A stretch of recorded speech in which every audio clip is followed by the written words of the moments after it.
کہ رسول کریم صلی اللہ علیہ وسلم نے ان کی اس درخواست پر توجہ کرتے ہوئے فوراً فیصلہ فرما دیا کہ اجتمعنا فی یوم کذا و کذا فی مکان کذا و کذا، فرمایا کہ تم فلاں دن اور فلاں جگہ جمع ہو جاؤ، مجھے میرے رب نے جو علم عطا فرمایا ہے اس سے تمہیں بھی حصہ عطا فرماؤں گا۔ معزز سامعین ذی احتشام، رسول کریم صلی اللہ علیہ وسلم نے انہیں باقاعدہ وقت دیا، باقاعدہ انہوں نے اپنا حصہ مانگا اور پھر ان کو سکھایا۔ سید عالم صلی اللہ علیہ وسلم پہلے بھی ان پہ نگاہ عنایت فرما رہے تھے، اب بطور خاص ان کے لیے دن معین ہو گیا، وقت کو معین کر دیا گیا کہ یہ دن تمہاری کلاس کا دن ہے، اس میں تم نے آنا ہے، اس میں تمہارے سامنے اللہ تعالیٰ کے دیے ہوئے علم سے میں بیان کروں گا اور تم اسے یاد کر کے اپنی نسل تک اس چیز کو منتقل کرنا ہے۔ رسول کریم صلی اللہ علیہ وسلم کے اس سلسلے کے مختلف خطابات ہیں جو سینکڑوں ہیں، جن میں دختران اسلام کو براہ راست خطاب کرتے ہوئے ان کو مختلف احکام پر مطلع کیا اور ان کی علمی حیثیت کی تعمیر کی۔ وہ خواتین جو پہلے ایک عام سا مبلغ علم رکھتی تھیں، ان میں سے کوئی مفسرہ بن گئی، کوئی محدثہ بن گئی اور کوئی فقیہ بن گئی۔ یہ انداز ان خواتین اسلام کو اللہ تعالیٰ نے عطا کیا کہ رسول کریم صلی اللہ علیہ وسلم کی آمد سے قبل جن کا نام سوائے جہالت و حقارت کے کچھ نہ تھا، رسول کریم صلی اللہ علیہ وسلم نے ان کو مقام بھی دیا اور اپنی طرف سے ان کو علوم کا ایک نصاب بھی عطا فرمایا۔ اس سلسلے میں قرآن مجید کی سورۃ ممتحنہ میں ایک خاص عہد کا ذکر ہے جو عورتوں سے لیا گیا ہے کہ وہ اس پر بیعت کر لیں اور نبی کریم صلی اللہ علیہ وسلم سے وعدہ کریں کہ ساری زندگی اس پر عمل کرتی رہیں گی اور اس کو اپنی زندگی کا مکمل نصاب بنائیں گی۔ قرآن مجید میں ہے یا ایھا النبی اذا جاءک المؤمنات، اے نبی صلی اللہ علیہ وسلم جب تمہارے حضور مسلمان عورتیں حاضر ہوں، یبایعنک اس پر بیعت کرنے کو، علی الا یشرکن باللہ شیئا وہ اللہ کا شریک نہ ٹھہرائیں گی، ولا یسرقن اور نہ چوری کریں گی، ولا یزنین اور نہ بدکاری، ولا یقتلن اولادہن اور نہ اپنی اولاد کو قتل کریں گی۔ یہ مومنات عہد کریں کہ وہ شرک کریں گی، نہ چوری کریں گی، نہ بدکاری کریں گی،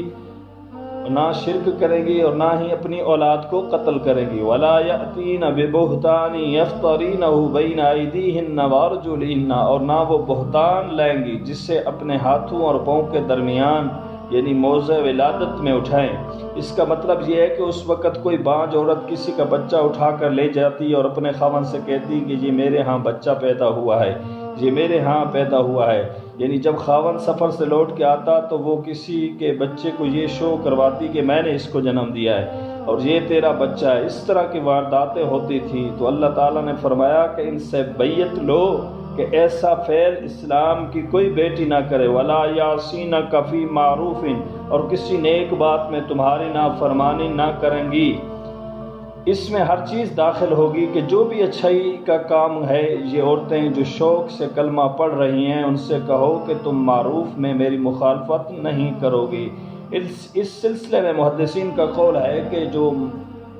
معروف میں جو بیعت ہو رہی تھی تو وہ یہی تھی کہ مرگ کے وقت چہرہ نہیں نوچیں گی، ماتم نہیں کریں گی، بین اور ہائے نہیں کریں گی اور گریبان نہیں پھاڑیں گی اور وہ بین نہیں کریں گی اور نہ ہی وہ چلائیں گی، ساری زندگی اپنے بالوں کو ننگا نہیں ہونے دیں گی اور اپنے بال بکھرنے نہیں دیں گی اور ان کے بال کسی کو نظر نہیں آئیں گے۔ اس پہ وہ بیعت کریں کہ ہمارے بال کسی کو نظر نہیں آئیں گے اور کسی کی نظر ہمارے بالوں پہ نہیں پڑے گی، اور وہ ساری زندگی کسی غیر محرم سے گفتگو نہیں کریں گی، یعنی اس بات پر بیعت کریں کہ وہ کسی نامحرم سے نہیں بولے گی۔ معزز سامعین ذی احتشام، اگر یہ ایسی بات کرنے آ جائیں تو پھر ان کی بیعت وصول کرو لو۔ اگر یہ بیعت اس پر کرنا چاہتی ہیں ایمان کی خاطر تو پھر آپ ان کی بیعت وصول کر لو۔ واستغفر لہن اللہ اور پھر اللہ تعالیٰ سے ان کے گناہوں کی درخواست بھی کرو۔ جو خواتین اس پر بیعت کر رہی ہیں، اس سے پہلے جو کچھ ہو چکا ہے، اے محبوب صلی اللہ علیہ وسلم تم مجھ سے کہو میں ان کو معاف کر دوں گا، یعنی جس نے معاف کرنا ہے وہ کہتا ہے محبوب تم مجھ سے کہو واستغفر لہن اللہ، اے محبوب صلی اللہ علیہ وسلم آپ ان کے لیے استغفار کی دعا اللہ تعالیٰ سے کریں اور آپ ان کے لیے مغفرت طلب کریں، تو پھر کیا ہوگا؟ ان اللہ غفور الرحیم، بے شک اللہ تعالیٰ بخشنے والا مہربان ہے۔ معزز سامعین عزیز احتشام،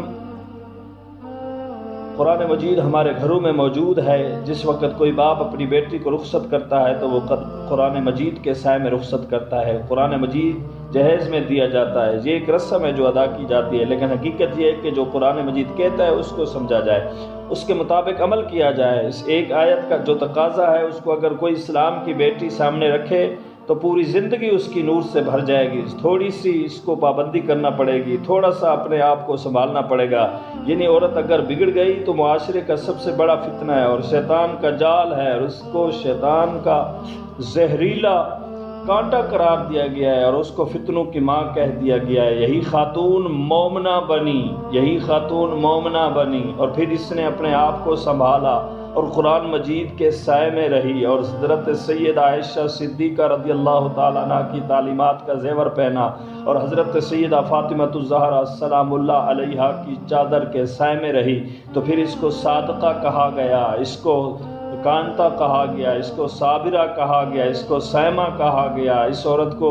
ساجدہ کہا گیا، اس کو راکیہ کہا گیا۔ یہی نسل نو کا بہت بڑا مظہر قرار پائی، یہی انسانی نسل کے نکھار کا بہت بڑا منبع اور کھیت قرار پائی۔ اسی سے تقویٰ کے پھول کھلے، اسی سے پرہیزگاری کی بہار آئی، یہی صالحین کی ماں کہلائی، اسی کی گود کو جنت کے مناظر میں سے ایک منظر کہا گیا، اسی کی تربیت کو انسان کی بہت بڑی درسگاہ قرار دیا گیا، اور اس ایک عورت کے ششتہ کردار کو 70 صدیقوں سے بڑا کردار قرار دیا گیا، کیونکہ اس نے قرآن مجید سیکھا ہے، قرآن مجید کو سنا ہے، نبی کریم صلی اللہ علیہ وسلم کے فرمان کو سن کے پوری زندگی اس کے زیر سایہ بسر کر ڈالی ہے۔ ایک طرف آج کا ماحول، موبائل کا استعمال، اس میں پکچرز اور گھنٹوں غیر محرموں سے باتیں، ادھر قرآن مجید کا فرمان ہے وَلَا يَعْصِينَكَ فِي مَعْرُوفٍ، میرے محبوب جس نے تیرا کلمہ پڑھنا ہے وہ زندگی بھر غیر محرم سے نہیں بولے گی، اس کی کسی نامحرم سے بات نہیں ہوگی، ان سے یہ بیعت وصول کرو اور یہ بیعت لازم ہے۔ ادھر ایک جملہ بھی غیر محرم سے بولنا حرام ہے، سوائے اس مریضہ کے جو اپنا مرض بتانا چاہتی ہے یا کسی حاکم کے سامنے گواہی دینا چاہتی ہے، صرف ان چند صورتوں میں رخصت ہے۔ آج معاذ اللہ غیر محرم سے باتیں کرنے کو گناہ نہیں سمجھا جا رہا، اور پھر ٹائم کے ساتھ ساتھ اپنا ایمان ضائع کیا جا رہا ہے۔ ادھر کسی غیر محرم سے بولنا حرام کر دیا گیا اور اپنی دلی رغبت کی بنیاد پر بولنا اور باتیں کرنا اس کو ناجائز قرار دیا گیا، اور سید عالم صلی اللہ علیہ وسلم نے ایک دختر اسلام کو بتایا کہ گھر میں کیسے رہنا ہے، باہر کیسے نکلنا ہے، اگر مغرب کا وقت ہو